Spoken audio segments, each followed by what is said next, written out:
Well, hey friends and neighbors, this is Chuck out at Sheraton Park Farms. Welcome back to the farm. So y'all know for the past couple months, spent a lot of time and effort on farrowing piglets.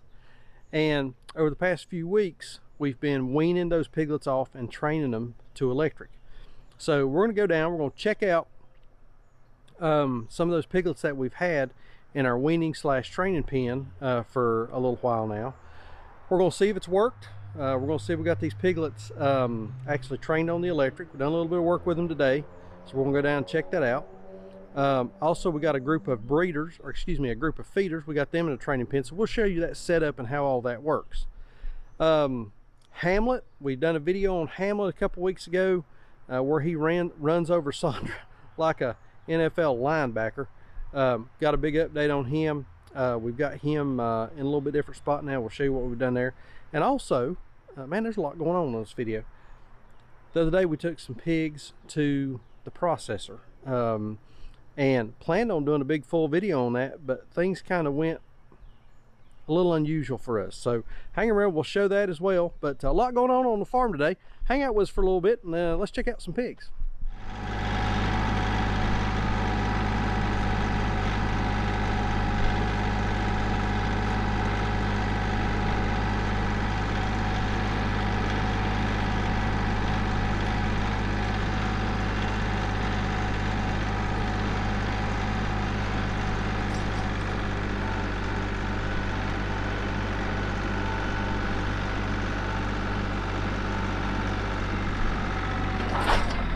So the plan has been all along we were going to feed them up in the trailer for a couple days, get them used to going in there, and then come loading time we would just come out, feed them in the trailer, they would walk up in the trailer. So I just have pulled up without putting any feed, and I got 4 in there already. So I think this is probably going to end up working out a little better than what we had initially planned. So Sandra's going to get us a little feed. She'll be back in just a second. We'll put some feed in there, and then it's just going to be a matter of shutting the door. So working out much better than what we've done in the past. I think a lot of y'all had suggested we do this. We've done it to different degrees over time, but I think we were a little more deliberate about it this time. So yeah, they're hungry. They're hungry. They got about half a bag yesterday, so they're motivated this morning. Hunger's a great motivator.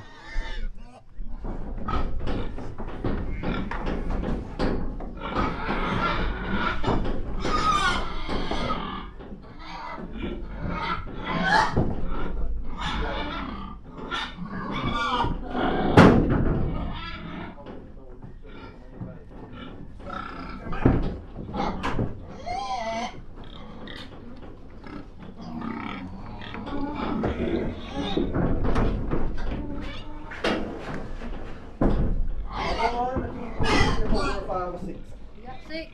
I got 6. Okay, we got 6 in there. Not exactly the 6 that I wanted. I really didn't want that red one with the white stripe, but he's in there. We're not, like Sandra says, we're not going to look the gift horse in the mouth. And then one of these black and whites here is a little bit thinner than what I had hoped for, but you know, that's okay. We'll go on. But we got 6 in the trailer. That absolutely is the easiest pig loading we've ever had. So that leaves us with 6 here. So these guys, we're gonna put their feeder back in, make them happy. Have you got another bag of feed? No, I've got half a bucket. Let's give him a little something till we can get back from the processor. There's another bowl. Yeah, grab that bowl right there. And so then these are the 6 we got left, feeder wise. This is one of the reds that was born here on the farm. That's one of the, I really had hoped to get him. And then the rest of them, again, are ones that we bought from our friend Tyler. So we got 3 here, 3 right here. So 6 left. We've gone from 15 down to 6 pretty quick here. So things are moving along with the farm. These guys are looking good. They're on the next train out. All right, so just to kind of remind you how the deal works. This is one of our training / weaning pens. And whenever we pull the piglets off of their moms somewhere around the 6 to 8 week mark, we bring them and we put them in one of these pens. We do this for two reasons. Number one is to wean the piglets off of their moms, because they're certainly big enough now that they don't need to be nursing. And then another reason is to train them to the electric fence wire, like we have right here. Now, see lots of questions, posts, folks asking, number one, how do you train pigs onto electric wire? And then secondly, how long does it take? So let's talk about each one of those things individually, exactly how we do it and how long it takes a piglet to learn that they don't want to mess with that wire. So in our pen, and we have expanded the pen out, this is a group of feeder pigs. These are guys that, there's a couple of them that are going to new homes over the next couple days, and then the rest of them are going to be staying with us, and we'll raise them out for feeder pigs to eventually go to the butcher. And we've still got some more out in the pasture that needs to be weaned. We expanded their paddock out today. We've given them a newer, bigger area. So the setup here, we use these 16-foot pig panels. You can get them at Tractor Supply. A lot of feed and seed stores have got them. It's just a 16-foot pig panel. What makes this a pig panel is that, if you'll notice down at the bottom, the enclosures are much smaller than they are at the top. This is specifically for smaller pigs. Some of those little smallest piglets, if we had a cattle panel in here, and a hole on a cattle panel is about the size of one of these with that crossbar missing, those piglets can get through that. So you got to have a pretty tight, I think it's a tight weave, we'll call it, down at the bottom to keep the piglets from getting out. So we use any number of combinations. This is a 2x2. We've got 2 on the side, 2 on the front. No, we got 4. No, it's 2. It's 2. We've got 2 on the front, 2 on the side. So this is essentially 32 feet by 32 feet. Inside of those pig panels, we will drive in our rebar posts with our insulators, and we just pull just a small single strand of electric wire around the inside, all the way around the inside of this training pen. Now when those piglets come up and they touch that wire, it's hot. They're going to get a shock. The piglets know that they can't go forward through the pig panels, so they're forced to turn around. So the training becomes important there, in that those piglets learn when they touch that wire, they have to turn around and go the other way. That's how we do it. These piglets are pretty smart. They figure this out really quick. We notice typically after, gosh, lots of times just a few hours, a day, 2 days at the most, they've got the deal figured out that they don't want to go, they don't want to touch that wire. They're going to stay away from that wire. So the training is super easy, super simple, doesn't take any time at all. The trick to this, well, 2 tricks. Number one, having this barrier that they can't get through in terms of the panels. The other trick being, this wire has to be hot. And I don't have my tester with me. We checked this a little while ago. This was about 5,000 volts. This is a nice hot fence.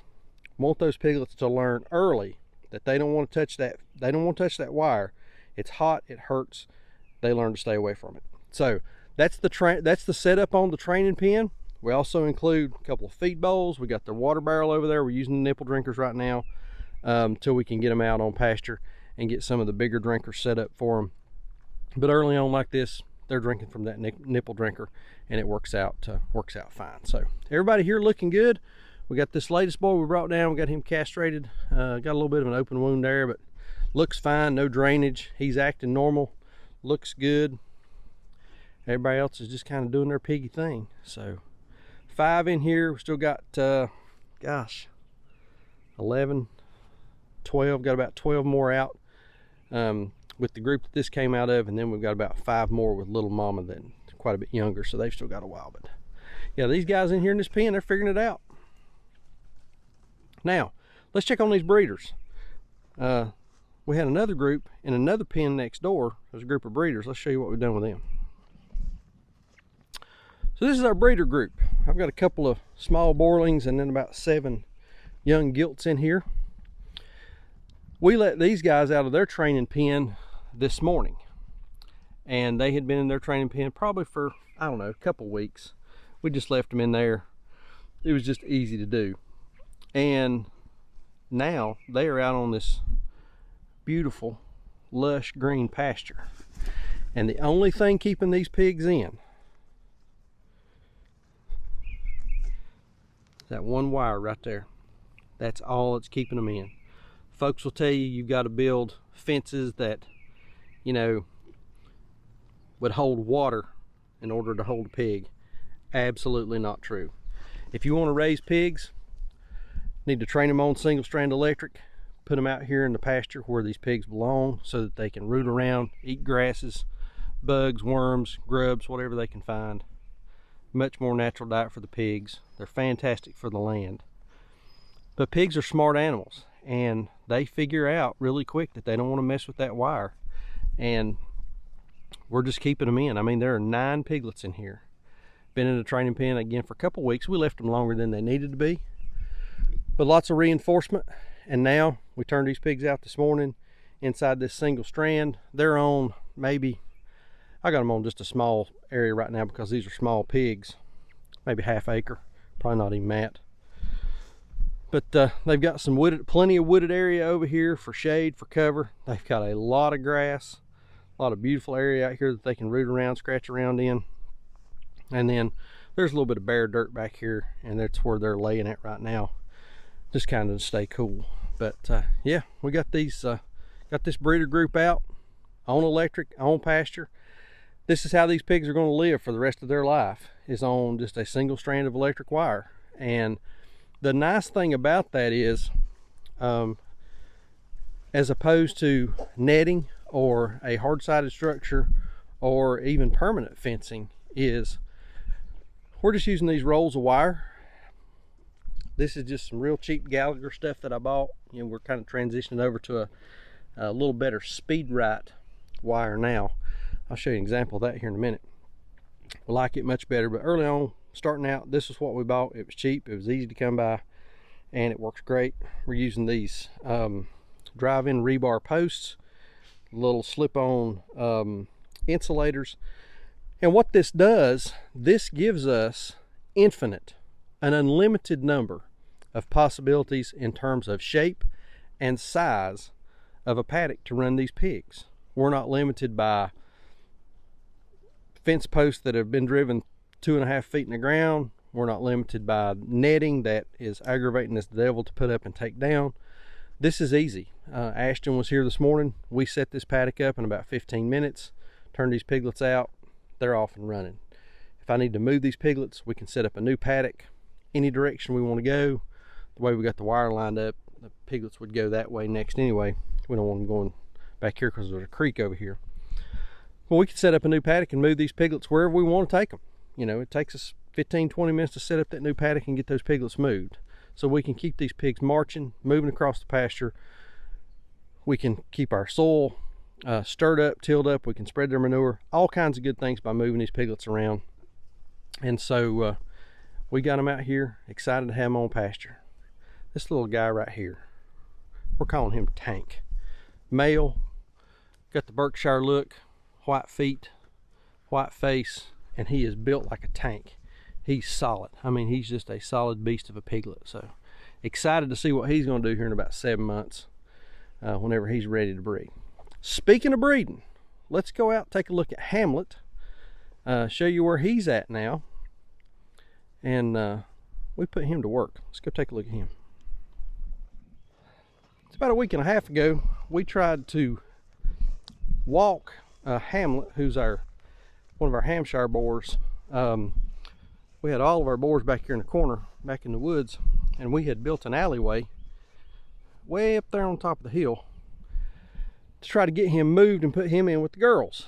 And we got him walked up there, got him right to the edge, and he turned around and decided he was coming back to be with the boys, and in the process ran over Sandra like a Carolina Panthers linebacker. She was fine, she's fine, no, nothing hurt but her pride. but Hamlet ended up not staying, or not going in with the ladies. So to remedy that, we've done a couple things. Built a new paddock out away from the woods, and put the boars in this area here. Time for them to move anyway. Nice lush green pasture here for these boars to be on. We got Lester and Earl over here hanging around the water barrel. Hey guys. Got Lester and Earl hanging out over here. We got a Jack, our half Burke, half Duroc boar. He's laying over here in the shade, taking it kind of easy. Once we got the boys moved into this paddock, we extended the paddock for the gilts up here on top of the hill and brought it down to where we only now have a single wire separating our boars from our young gilts. And yesterday morning, we just opened this line up and we let we let Hamlet walk right straight across and join in with the girls. Now, I mentioned a minute ago we were switching wire. We're moving to this. This is Speed Ride Extreme. I'm going to leave a link for this in the description down below. A little bit heavier wire. I think this has 9 stainless steel filaments running through it. Conducts fantastic. Very visible, heavy duty. Really like this stuff. So I'll leave a link in the description down below if you're needing some single strand wire. I get this, I think it's in 1,640 feet rolls. I forget exactly what it is, but we just take it, split it, and then put it on 2 of these El Cheapo extension cord reels. Works fantastic. And then we just, same way as the others, we can run it wherever we want. Infinite possibilities. Same T-posts, same insulators. Speed Ride Extreme. That stuff is phenomenal. I'll leave a link for that. But anyway, we've got Hamlet, who is now up here, or he was. Let's make sure he's still up here. Moved him in with the girls and posted a short video. I'll leave a link for it in the description down below as well. Short video where we put Hamlet in, and as soon as he came in, he worked himself into a lather, foaming at the mouth. There was one of these girls that was he just went directly to work on his assigned task. And right now it looks like, yeah, there he is. That's Hamlet right there. Right there he is, laid in the shade, resting, hanging out with the girls. So I think we've got him lined up. So hopefully here in about 3 months, 3 weeks, and 3 days, we'll start farrowing and have some more piglets off of these girls here. So good stuff. Got to keep the piglets rolling and the farm growing. So got some big moves. Getting those little breeders out on pasture is important. One thing I want you to understand though is if you're interested in getting into pigs, don't let the fear of a lot of expensive infrastructure scare you away. As you can see, there's just not a whole lot there. A couple of reels of wire, a couple of fence posts, an energizer. I mean, it just doesn't take much to get started. If you're interested in getting started in pigs, I'm gonna post a video right up here where I talk about how much it costs to get started in pastured pigs, and I'll post another one right over here where we talk about another video on training and weaning piglets off. But anyway, if you've not subscribed, hit that subscribe button, follow along with us. We appreciate y'all watching. We'll see you on the next video. Thanks.